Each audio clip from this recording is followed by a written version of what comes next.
saya ingin menceritakan suatu kisah misteri yang oleh orang Jawa cukup dikenal secara luas. Kisah mistis yang saya maksud ini adalah misteri Pasar Bubrah Gunung Merapi.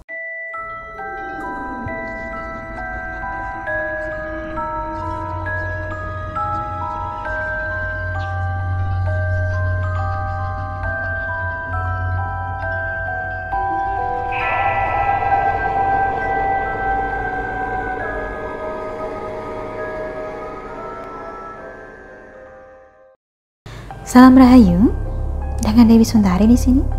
Seperti apa kabar Anda hari ini? Semoga luar biasa baik.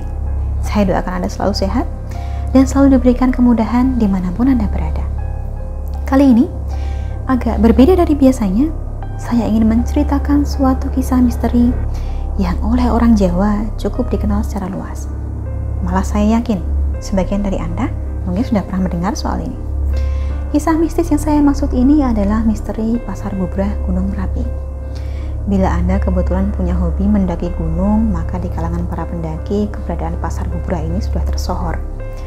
Bahkan dikatakan sebagai lokasi kerajaan gaib dengan hawa mistis yang begitu kental, yang mana kisah-kisah angkernya kemudian dituturkan dari generasi ke generasi. Meski menyandang nama pasar, namun lokasi angker yang terletak di lereng Merapi ini tidak seperti pasar yang kita bayangkan tentu saja. Tempatnya justru tampak tandus dan gersang karena memang merupakan lokasi sisa-sisa letusan gunung berapi. Jadi di sana ya ada banyak pasir, kerikil, bebatuan. Disebut sebagai pasar karena menurut keyakinan setempat, di tempat inilah, di lokasi inilah yang menjadi tempatnya para bangsa halus melakukan transaksi. Tidak jarang pendaki gunung yang berada di sana mengalami sendiri terdengar suara bising, berisik, layaknya pasar tradisional di area Pasar Bubrah ini. Padahal seperti yang saya sampaikan tadi, lokasi ini tandus dan dipenuhi sisa-sisa letusan.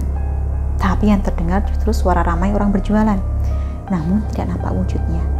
Tidak nampak ada orang-orang, dan tidak nampak ada dagangan.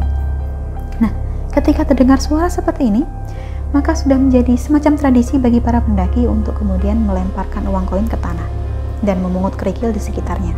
Ibarat seperti berpura-pura membeli begitu. Anda berikan uang, Anda ambil barangnya.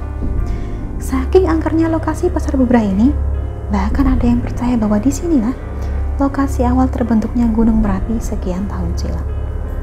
Dari tempat yang merupakan pasarnya para jin dan makhluk halus ini, muncul berbagai kesaksian, serta hal-hal dan kejadian yang tidak masuk akal.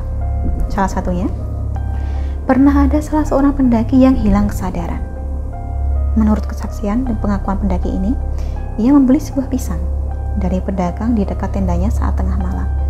Padahal tidak mungkin ada pedagang yang berjualan di kawasan pendakian, apalagi di tengah malam. Ada juga yang mengatakan bahwa dirinya mendengar suara gamelan, yang mana suara gamelan ini dipercaya berasal dari gamelan yang ditabuh oleh bangsa lelembut. Sebagian dari Anda pasti masih ingat pada sosok almarhum Mbah Marijan, juru kunci Merapi semasa hidupnya. Beliau pernah bercerita pada suatu kesempatan tentang keberadaan kerajaan gaib di lokasi Pasar Bubrah ini. Kerajaan gaib ini disebutnya Keraton Merapi, dipercaya sudah ada sejak zaman Mataram. Oleh warga sekitar, mitos-mitos ini tentu saja sangat dipercaya, juga oleh para pendaki yang sudah pernah merasakan pengalaman mistis sebelumnya. Itulah mengapa para pendaki ini kemudian diimbau untuk menjaga perilaku, menjaga kata-katanya selama berada di Merapi, yang dipercaya sebagai kerajaan gaib. Menurut saya sendiri, justru disitulah intinya. Angker tidak angker, kerajaan gaib atau bukan, memang sudah semestinya kita menjaga sikap, terutama di tempat-tempat yang disakralkan, yang mana kita sendiri bukan bagian dari komunitas tersebut. Kita datang sebagai tamu, ya kita harus siap mengikuti adat setempat. Jangan merusak, jangan mengotori, dan jangan berbuat hal-hal kurang pantas yang sekiranya akan menjadikan diri kita diingatkan oleh penghuni setempat. Sering saya katakan bahwa di dunia ini kita memang tidak sendiri. Hal-hal yang sifatnya gaib itu ada. Kita berbagi jagat yang sama, hanya berbeda dimensi saja. Jadi sudah sewajarnya kita saling menghormati satu sama lain. Anda sendiri bagaimana? Ada pengalaman mistis atau pengalaman supranatural tertentu barangkali?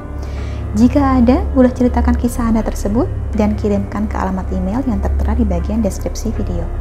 Kedepannya nanti, kisah-kisah yang masuk ini akan saya ceritakan kembali untuk Anda.